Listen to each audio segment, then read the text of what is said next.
All right, so good morning, good evening, good afternoon, and welcome to the wrap-up video for the NCAA tournament. I had a little technical difficulty. Hang on 1 second. Oh, needed a little drink there.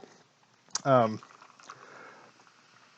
had a technical difficulty. I was going to make a preview video for the NCAA tournament, and um, I was having problems with my laptop, so I ended up not making one. I made making a post on Facebook. It didn't matter because my prediction was completely crap. So I think I'm looking at my official bracket here. Let's see. I am. Like, how many games did I miss? I missed four in the West. I got 50% in the West. I got 5 of 8 right in the East. I got 6 of 8 right in the Midwest, and I got 3 of 8 right in the South. So lots of upsets. Lots of some of the upsets I picked, they didn't come to fruition. And and just so you know, there's not gonna. I'm not doing like not doing reacting to any like certain game or anything. This is just kind of my wrap up reaction to what I saw through the first 2 days of the NCAA tournament. So, the first thing I want to say, there was one game that was canceled, forfeited of the VCU and Oregon game. Oregon moves on to the second round. Again, it's a very disappointing situation for VCU, but that was the rules that we're playing with this year. Something definitely to watch as we move forward. I'm not sure if the teams are staying in Indianapolis this week or if they're going back to their campuses. I would assume they're going to stay because if they end up leaving, there's a better than average shot that one of these 32 teams left is going to get some player that's going to get test positive for COVID. I believe they're testing them multiple times a day. We can talk about the legitimacy of that. That's totally not the point of this video. Um, so what in the world? So, um, sorry, my foot was caught on the other side of this chair. I'm actually putting my laptop on a recliner here. Um, so I want to look at the. I'm going to start in the West. I'm not going to start by the games that started on Friday. We're just going to go down through them. Talk more about some of the games than others. Some of the ones that I kind of really focused on. Um, I'm going to have them up here on my phone here. So let's see if I can balance that right there. So the first game, Gonzaga blowing out the number 16 Norfolk State. No big shock there. Congrats, they move on. Game after that, Oklahoma, Missouri. I went to Mizzou. I'm a Missouri alum. It I don't really follow them anymore. Just I can't. Well, they're just kind of boring. They're a boring team. They have no personality. I'm not really like I said. I still want them to win, but I can't name a single player on their team other than Tillman. Tillman's the only person I know on the team. Other than that, you know, whatever. They lost to Oklahoma. I picked them to win. Who cares? It's an 8-9. They're going to lose to Gonzaga. Um, Creighton and University of California, Santa Barbara. So this is one of the upsets that I picked, and Creighton ended up pulling it off. Creighton looked awful against Georgetown in the Big East final. Now people were giving them a lot of crap for that. Was it deserved? I don't know. I mean, they made it to the Big East final, but Georgetown was under 500 heading into that tournament, and they ended up pulling off the shocker and going all the way through the tournament, winning the automatic bid and getting a 12 seed in the tournament, which they subsequently lost. We'll get to that game here in a second. But I picked California Santa Barbara to beat Creighton. I thought that was a pretty easy upset pick. They did not play well in this game, but they had a chance there at the end of the game to win. But a very very close shot just could not fall. Um, no fouls was called, and Creighton moves on. So congratulations to the Blue Jays. Uh, and Creighton now looks like they may legitimately move on to the Sweet 16 because in the game below them, Ohio, they pulled off the upset against Virginia. So this makes so you have to throw last year out because obviously last year was a different. There was no NCAA tournament, obviously with COVID just coming down, and so two of the last three NCAA tournaments. So you have 2018, 2019, and now this year 2021. Virginia has lost in the first round in a massive upset. Obviously, in 2018, they lost to UMBC or UMBC, yeah. And then today they lose to the University of Ohio, not Ohio State, but the University of Ohio. The Bobcats, I believe, is their mascot. So Virginia again, just another early round exit. So, but hey, they won the complete. They won the title 2 years ago. So you know I'm sure Virginia fans are disappointed, but I mean that's one I didn't see coming. I didn't think Virginia was that good of a team after some of the stuff I was looking at. Again, I don't follow Virginia, but I, I didn't see anybody really talking about this as a potential upset. So congratulations to Ohio for moving on. And now Ohio versus Creighton. I said Creighton had an easy shot to move on to Sweet 16. Well, Ohio has just the easy shot because Creighton is kind of they're a 5 seed, but we'll see what happens there. Either team is going to lose to Gonzaga though in the Sweet 16. USC, they easily dispatched Drake. There was some people that thought that Drake, who won one of the play-in games, that they could give USC a run for their money, and USC just controlled this game from start to finish. No problem for USC to win here. Kansas 9-point win over Eastern Washington. Eastern Washington, I can't forget the guy's name. One of their players, he had like 35 points. Just a tremendous game. Kansas had too much firepower down the stretch. I know Eastern Washington had like a 4 or 5 point lead with about, I think it was like 14 minutes to go, but Kansas just went on one of their patented runs and just kind of blew them out down the stretch. And Kansas actually had a double-digit lead, so Kansas ended up winning by 9. I think the spread was 9.5, so Eastern Washington covered. And then we get to the Oregon VCU game. Obviously, Oregon gets the forfeit win and moves on to face Iowa, who had a little trouble with Grand Canyon. They ended up getting a 12-point win, but they can still get a double-digit win. Grand Canyon played a lot better than I thought they would play. Again, another one of these teams that was not in NCAA Division I basketball until fairly recently. But Iowa moving on, and their bracket. I'm going to say not that it sets up nicely or anything, but I think Iowa gets to the Elite Eight pretty easily. I think USC beats Kansas, and I think Iowa will beat Oregon fairly easily. So I see a Gonzaga Iowa in the Elite Eight with Gonzaga moving on. In the East. Michigan, obviously, Michigan struggled a little bit in the first half against Texas Southern, but really played well in the second half and ended up winning by 14. So, kind of an easy win there, especially in the second half. LSU, this was the game that really shocked me. 8-9 games, typically are fairly close. I picked St. Bonaventure to win. Their metrics kind of favored them. But LSU just came out and just blew them out of the water. They kept them at arm's length the whole game, and then kind of increased the lead there in the second half and won by 15. So the Tigers of LSU moving on to face Michigan. That's a game that I can see Michigan losing. If they don't bring their A game, LSU definitely has the tools to knock off Michigan in the second round. Colorado just completely annihilated Georgetown, which I expected. I was watching Andy Katz do his prediction video the other night, and he kept it fairly safe, and most of what he said ended up not coming true. It was awful. His predictions were even worse than mine. But he was talking about Georgetown as the 112 seed that was going to probably go the farthest, and he actually had them, I think, in the Elite Eight. I was like, you got to be kidding me. He also had UConn moving really far too, so it was we'll get to the UConn in a second. Florida State wins by 10. No big shock there. So they'll play Colorado in the next round. That's going to be a good matchup. Colorado is a good team, and so is Florida State. I have Florida State in the Elite Eight. I have Florida State actually beating Michigan in the Sweet 16 round. So, but that'll be a fun game. They're the 5 versus the 4. Those are typically really good matchups. UCLA, the 11 seed. So this is the second play. Or UCLA was the play-in. They won on the play-in game. I think over no.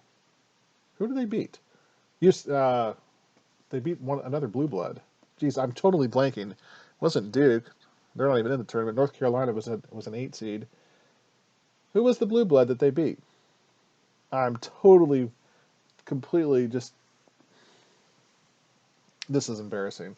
I'm trying to do this on the fly. I do these off the cuffs, man, because I don't do a ton of prep work here. But regardless, UCLA beats BYU by 11. Fairly easy win for them.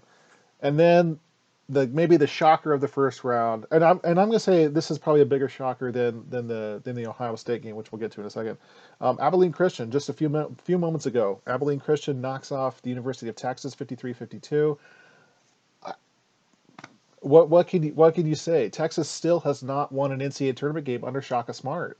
Uh, that's inexcusable. This is the University of Texas. They have a tremendous recruiting base. They have almost unlimited resources, and they still cannot win an NCAA tournament game. Now, because have they been bit by some bad luck? Maybe they lost to Northern Iowa several years ago on a half-court shot at the buzzer. Northern Iowa won. They had in the 2019 NCAA tournament, they had a 14-point lead in the second half and ended up losing in overtime. And in this one, they turned the ball over 22 times. You just can't do that. You can't do that and expect to win. Now, Abilene Christian did not look very good. They only scored 53 points, but hey, they were 1 point better. And before anybody starts crying about the final 2 free throws, that final foul call with 1.2 seconds left, it was the right call. The foul was not called on the initial shot. The initial shot was a terrible shot, but the offensive rebound went to Abilene Christian. I forget the guy's name who already made the shot. He's from Kansas City, though, which, so shout out to a local Kansas City guy. But he was hacked on the arms, and it was an obvious foul. You have to call the foul there. You can't not call that. So congratulations to Abilene Christian, their first ever win in the NCAA tournament. They've only been in Division I basketball, I believe, for 6 years now, 6 or 7 years. Maryland beating UConn. Honestly, I didn't see anything from this game except the final score. So that's all there is. Maryland wins, the 10 seed. And then Alabama beating Iona by 13. No shock there. In the South, so we'll move on to the other side. So the Baylor Bears had no problem with Hartford. Baylor gets a 24-point win. Easy win for the Bears there. The next game is kind of a shock to me. 8-9 games can go either way. I expected North Carolina to win. They have the superior talent, but Wisconsin was just they were the better team, and North Carolina just shows how undisciplined they are, despite all their athleticism, despite all of their talent. I think Roy Williams needs to retire. Roy Williams is done. Okay, it's time to say goodbye, Roy Williams. Your career is done. Okay. Villanova. Villanova was basically. I'm not gonna. They were the favorite to win this game over Winthrop, but everybody was on Winthrop. Everybody was talking about how this was the 5-12 that you need to pick the 12. What was it? There was several years ago that like Siena was a 12 seed and everyone was on them, and I remember whoever the 5 seed was like, we're getting no respect, and Siena went out there and just clubbed them. And we were like, well, it's because we knew Siena was a good team, and they were completely underseeded. Winthrop, I think, probably was underseeded too, but Villanova took that to heart and said, hey, we're the better team, we're going to go out and win, and they won by double digits. So congratulations, Villanova. They went out and took care of business. Another huge upset the next game, Purdue and North Texas. Totally did not see this coming. Again, I don't know anything about Purdue, and I believe they should be better than North Texas, though. But Texas moves on. And I have nothing to say about that. I don't know anything about North Texas. So I've got both of those games wrong. I picked Winthrop and Purdue to move on. Texas Tech. Texas Tech at times looked a little sluggish against Utah State, but ultimately they won. They proved that they were the superior team in the second half. And the big upset that I picked was Colgate over Arkansas. And Colgate could not hit a shot in the second half to save their life. Arkansas, superior athletes, superior team. They were the much better team, especially down the stretch. I thought Colgate was celebrating a little too. They were celebrating early in the second half as they had a little bit of a lead and a little bit of arrogance there. I was like, it's kind of a bad look. So Arkansas ends up winning by 17. The game was a lot closer than 17, but so Arkansas moves on to a game with Texas Tech, which is going to be a really fun game. I didn't have either of these teams winning. I actually had Colgate because I thought they played such a great offensive brand of basketball. I actually thought Colgate was primed to move to the Sweet 16 and take on Ohio State.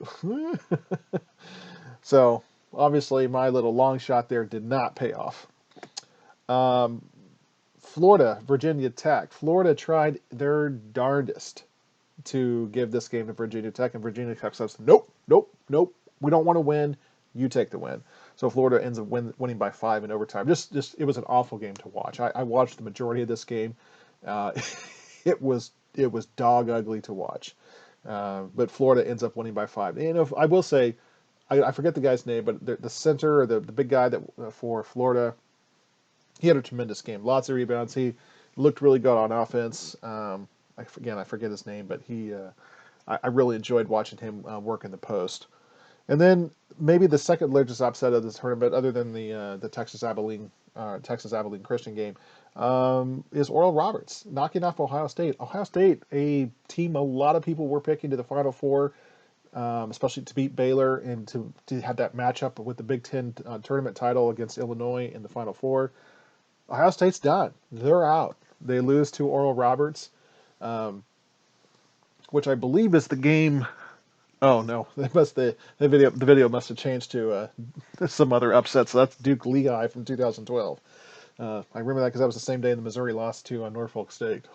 Gee, two 15s win in the same day. That was crazy. So again, Oral Roberts move on to face Florida. I don't think Florida will have any problem with Oral Roberts. Of course, we didn't think Ohio State would either, but I expect Florida to move on to the Sweet 16. And my estimation, they will face Texas Tech. I think Texas Tech will get by Arkansas. In the Midwest, so Illinois, no problem with Drexel. They end up winning by 29, almost 30 points. So just complete walkover win for the Illini. Loyola Chicago, 11-point win over Georgia Tech. They really played well in the second half and really locked them down on defense. Georgia Tech was not successful in trying to use their interior game. So congratulations to Loyola Chicago. Move on to face Illinois, which is going to be, in my opinion, at least for right now, is going to be the game of the tournament. These are two of the best teams in the country. And you say, what? Loyola is an 8 seed. They are the 10th ranked team according to the Pomeroy rankings, the Ken Pom rankings. Um, I am really excited to see this. Okay, just let you know, I'm not doing this. I'm not copying this because this is what happens a couple years ago. I do think that Loyola Chicago, I believe they're going to go to the Final Four. The schedule, I'm looking at it here. It works out really well for them. I think they beat Illinois. Illinois has been one of the best teams over the last couple months, but I always look at it. They also lost to Missouri, and Missouri is a meh team, good enough to make the tournament, but that's about it. One and done type of team. I don't see. I don't see Illinois as being this invincible team. And people say, "Oh, talking about the Big Ten mystique." Look, Ohio State just lost. Okay, and they lost to a much inferior team. And Illinois is going to be facing a top 10, and maybe not top 10 in terms of rankings like the AP or the coaches poll, but top 10s in terms of metrics. On the Pomeroy site. So I am really, really excited to see this game. I think Loyola Chicago is going to win. We'll see. The game's tomorrow. Definitely going to be pulling for them. Tennessee just looked completely outmatched by Oregon State. Oregon State went on a big run in the Pac-12 tournament, got the automatic bid, got in as a 12 seed, and they won by 14, and the game wasn't that close. They had that game in command the entire way. Tennessee just looked awful. They looked slow. They looked tired. They looked completely disinterested. Looked like they didn't even show up to the game. So again, I picked Tennessee to win the game. I thought they were more talented. I thought maybe Oregon State was just on a high from winning the Pac-12 tournament. Clearly, that momentum, bled over into the NCAA tournament. So, congrats to them. They're going to face Oklahoma State. Now Oklahoma State, they beat Liberty by 9. Oklahoma State did not look like the superior team in this game, even though they won. Um, I think maybe they were overlooking Liberty a little bit. Sometimes you can do that if you're the 4 seed, facing a 13. I don't think that they're going to overlook Oregon State, even though they are the better team. Cade Cunningham is the best player in the country, and when you are the best player in the country, and you're on the college basketball court, you know your team always has a shot. It's I'm a Chiefs fan. Um, with Patrick Mahomes as my quarterback, I always know we have a chance to win the game. We're not going to win every game, obviously, but I know we always have a chance to win because of Patrick Mahomes. Oklahoma State always has a chance to win because of Cade Cunningham. And I think they move on. I think they beat Oregon State, and I think they match up with Loyola Chicago, and I think that's going to be a tremendous game. Again, I have Loyola Chicago winning that game, but we'll see. That's a couple rounds away. San Diego State. I don't know anything about San Diego State. I looked at some of their metrics, and I thought, man, this team looks pretty good. And a lot of the experts were like, this is a dark horse team that could go a long way. The bottom side of this bracket in the Midwest was not particularly strong. And then they go out and lose to 11 seed Syracuse, who had a very, very suspect resume to get into the tournament. And Syracuse wins by 16. So, long story short, the San Diego State did not match up well against the 2-3 zone. I mean, Jim Boeheim is the absolute master at deploying the 2-3 zone, and teams that aren't used to seeing it, they will struggle. If you can't shoot outside, you're going to be toast. West Virginia, they beat Morehead State by 17. Yeah, 17. Again, this game was a little closer in the first half, but West Virginia really showed that their superior class in the second half and really won going away. Rutgers wins by 4 over Clemson. Let me go back real quick. West Virginia and Syracuse in the next round. I think West Virginia. I think they win that easily. They're the better team. Clearly expect them to beat Syracuse. Rutgers over Clemson by 4. Rutgers. Maybe a little underseeded here. Clemson maybe a tad overseeded. They're both between the 7 and 10 line. So 7, 8, 9, 10 seeds. You could probably go either way. So either way, I think I think Rutgers. Also, they're going to face Houston in the second round. I think Houston wins that game fairly easily. Houston obviously having no problem with Cleveland State. Cleveland State was the team that they had a big win a couple of years ago as a low seed, as a mid-major low seed, kind of Cinderella story. So that's kind of the quick recap of the first round. Again, the big upsets. The Abilene Christian over Texas, and then you've got Ohio State losing.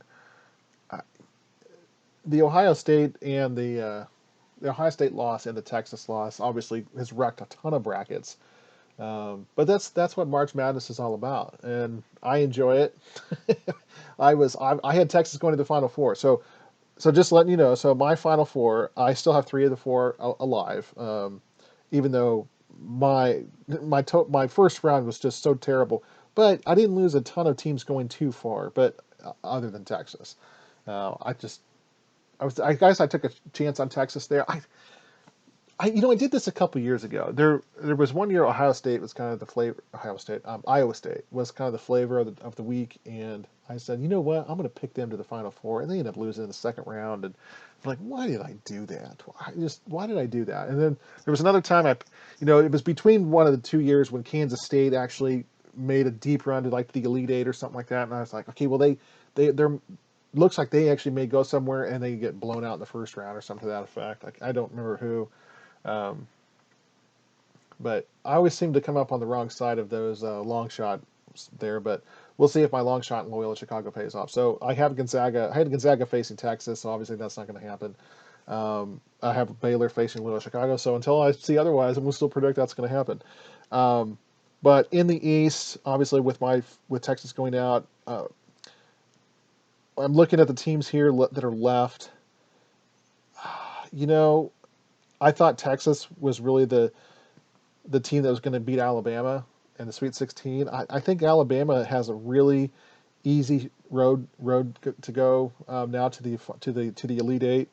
I think they get by Maryland easily, and then they're going to face either UCLA or Abilene Christian in the Sweet 16. I mean, give me a break. They're going to beat either of those two teams. And like I said earlier, LSU has the firepower to beat Michigan, especially with Michigan dealing with a couple injuries. Florida State, I have Florida State in the Elite Eight. I had them facing Texas and losing to Texas, but I had Florida State beating Michigan. So, maybe Michigan gets there now. I don't know, but of the teams that I would expect to be in the Final Four out of that bracket that are still left, I think Alabama has the best shot. I think Michigan's third on that list. I think Florida State has a better shot to get there than Michigan. I think Florida State's a better team than Michigan, at least at this point of the season. So anyway, guys, that's my wrap up video. Thanks for watching. If you have a comment or something, leave it below. Um, we'll see if I can get as many views and comments as I did on my Super Bowl videos. This one, I have like 60 subscribers. Nobody watches this channel. I do this mostly for myself, but hey, we'll see if maybe the YouTube algorithm is kind to me this time. So anyway, thanks for watching, and I'll post another video after the conclusion of the second round. See you guys.